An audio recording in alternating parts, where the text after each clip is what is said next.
નમસ્કાર મિત્રો, કેમ છો બધા? મજામાં રહેશો મિત્રો. પાવર ઓફ મેથ્સ યુટ્યુબ ચેનલમાં આપનું હાર્દિક સ્વાગત છે. મિત્રો, આજે આપણે છે ધોરણ 8 ની અંદર રાશિઓની તુલના, બીજા સત્રમાં પહેલું પ્રકરણ છે રાશિઓની તુલના. એમાં આપણે આજે ઇન્ટ્રોડક્શન નો વિડિયો જોઈશું. આ વિડિયો છે ઈ તમે ધ્યાનથી જોવો અને આમાં જે સૂત્ર લખ્યા છે, નિયમ લખ્યા છે એ પાકા કરી નાખો, જેથી કરીને તમારા સ્વાધ્યાયમાં ક્યાંક ને ક્યાંક સૂત્ર અથવા નિયમની જરૂર પડશે. મિત્રો, અહીંયા સૂત્ર અને નિયમ લખેલા છે, તમારે સ્ક્રીનશોટ લેવો હોય તો લઈ લો.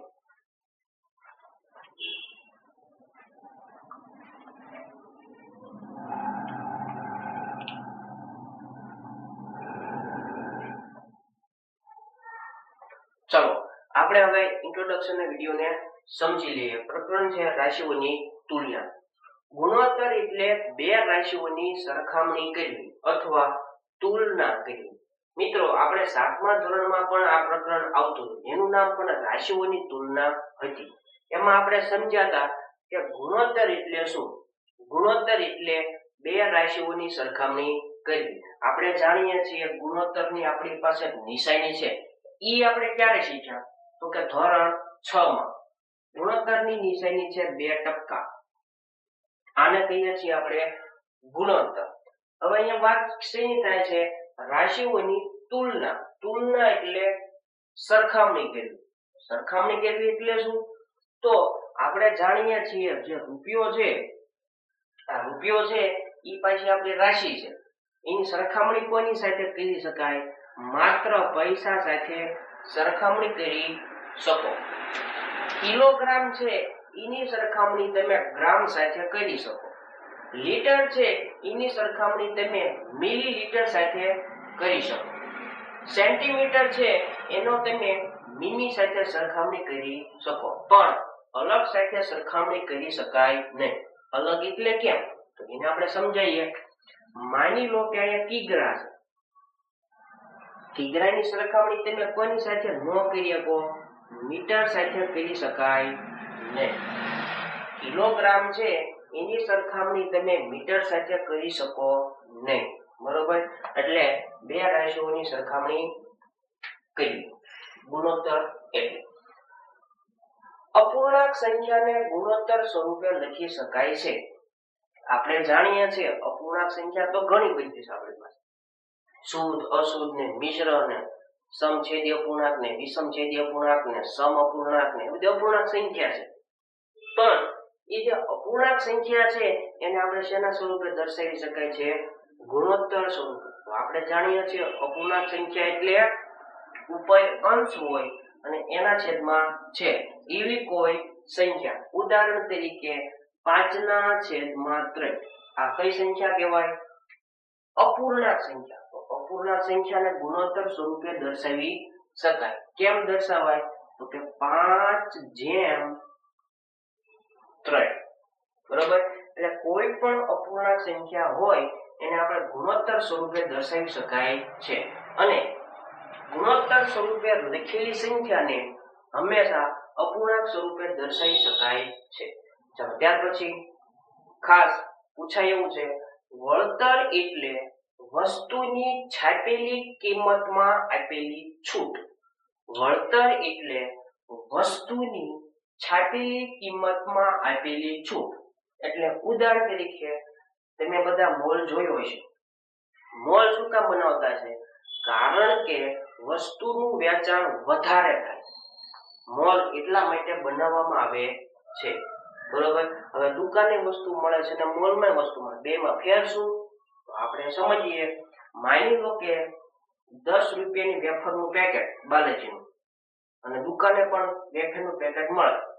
પણ મોલમાં જાઓ તો 10 રૂપિયાનું પેકેટ તમને 9 રૂપિયા આપતા હોય, અને દુકાને જાઓ તો તમને 10 રૂપિયાનું પેકેટ આપે. તો જવાય ક્યાં? મોલમાં જવાય. એટલે મોલમાં જાઓ એટલે વસ્તુનું વેચાણ કેવું થાય? વધારે. એટલે મોલમાં રહેલી વસ્તુઓ ઝડપથી ખાલી થાય. એટલે વસ્તુનું વેચાણ વધારવા માટે પણ વળતરનો ઉપયોગ કરી શકાય છે. તમે કદાચ જોયું છે ગામમાં તમે કપડા લેવા ગયા હોય અને મોટા મોટા બોર્ડ માર્યા હોય 50% ઓફ, તો એ શું છે? વળતર. એટલે દુકાનમાં રહેલો જે માલ છે એ ઝડપથી વેચાઈ જાય. જીએસટી હંમેશા વસ્તુના વેચાણ કિંમત ઉપર લેવામાં આવે છે. જીએસટી છે એ વસ્તુના વેચાણ કિંમત ઉપર લેવામાં આવે છે. ખાસ આ બે પોઈન્ટ છે એ યાદ રાખવાના. કેમ? કારણ કે આ પોઈન્ટ છે એ ખાલી જગ્યામાં અથવા સાચા ખોટામાં પણ પૂછાઈ શકે તેવા છે. જીએસટી છે એનું પૂરું નામ છે ગુડ્સ એન્ડ સર્વિસ ટેક્સ. એટલે કે વધારાનો ખર્ચ આપણે દેવો પડે. તમારે ન દેવો પડે. કોણ દે? તો કે જેને દુકાન છે, વસ્તુ મગાવે છે, એને આ ટેક્સ દેવો પડે. જીએસટી છે એ આપણે બે પ્રકારના જીએસટી અત્યારે લાગુ છે. એક છે એસજીએસટી અને બીજું સીજીએસટી. પાછો પ્રશ્ન થાય કે આ એસજીએસટી અને સીજીએસટી શું છે? તો કે એસજીએસટી એટલે state goods and service tax. State એટલે રાજ્ય. એનો મતલબ આ જીએસટી છે એ રાજ્ય સરકાર લઈ જાય. અને આ સીજીએસટી એટલે શું? તો કે સી એટલે central goods and service tax. એટલે સેન્ટ્રલ એટલે કેન્દ્ર. આ રાજ્ય સરકાર લઈ જાય અને આ કેન્દ્ર સરકાર પૈસા લઈ જાય. એટલે બે જીએસટી એક સાથે જ લાગે. બરોબર? એમાં તે પાછા ભાગ પડે. અમુક રૂપિયા છે એ રાજ્ય સરકાર લઈ જાય અને અમુક પૈસા છે એ કેન્દ્ર સરકાર લઈ જાય. પણ બે પાછા સરખા જ હોય. માની લો કે એસજીએસટી છે એ 15 રૂપિયા વધારાનો દેવું પડે, તો સીજીએસટી કેટલા વધારાનો દેવો પડે? 15 દેવો પડે. અત્યારે બધી સામગ્રી ઉપર અલગ અલગ પ્રકારનું જીએસટી લાગે છે. બરોબર? ત્યાર પછી વળતરનું સૂત્ર છે વળતર બરાબર છાંકી માઈનસ વેચી. હવે છાંકી એટલે શું? છાપેલી કિંમત. અને વેચી એટલે વેચાણ કિંમત. વળતરની ટકાવારીનું સૂત્ર છે વળતર છેદમાં છાપેલી કિંમત ગુણ્યા 100. ત્યાર પછી જે આ છે સૂત્ર એ આપણે ધોરણ 7 માં શીખી ગયા. ધોરણ 8 માં પણ આવે છે. I બરાબર PRT છેદમાં 100. I એટલે શું? સાદું વ્યાજ. P એટલે મુદ્દલ, રૂપિયા અને વ્યાજ. પછી R એટલે વ્યાજનો દર, જે શેમાં છે? ટકામાં હશે. અને T એટલે મુદત, પછી વર્ષ અને સમય. ખાસ આ બધી વસ્તુ તમારે પાકી કરવી પડે. આમ જોવો તો તમે 7મા ધોરણમાં શીખ્યા છો તો બહુ યાદ રાખવાની જરૂર નથી. કેમ? તમને આવડતું જ હોય. 2-5 વખત રિવિઝન કરો એટલે આવડી જાય. ત્યાર પછી A બરાબર I plus P.